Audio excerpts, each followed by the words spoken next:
Het was zo'n vergadering, waar een paar zichzelf voor horen. Het wiel van tevoren vasting, wat er ging gebeuren. Ach, mensen die zichzelf belangrijk halen. Ik moest me moeten doen om door niet in slaap te vallen. Maar toen, daar, ze, schon.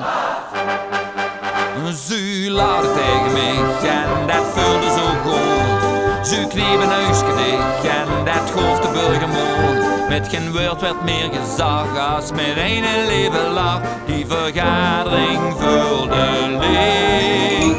Wie ze lachte tegen mij.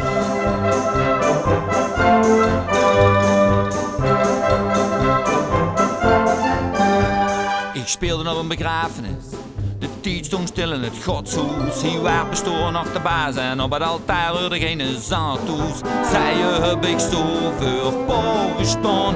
Ik ging zingen en pastoor zag dat de Lucas te gaan. Maar toen, daar, ze, schon, ze lachte tegen mij en dat voelde zo goed. De weduwe kneep een huisje dicht en dat gaf de zijn moord. Met geen woord werd meer gezag als met een leven lag. In die kerk zag ik het licht. Wie ze lachte tegen mij.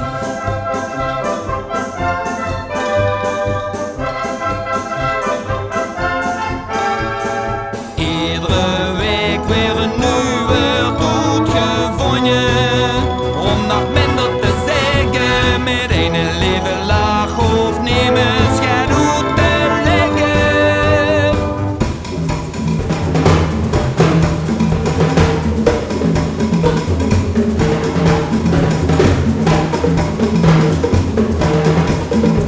Maar toen, daar, ze, schon.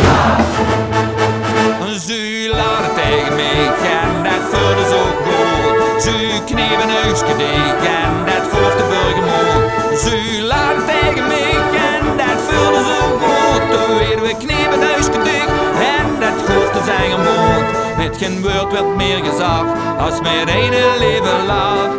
Alles voelde leeg. Wie ze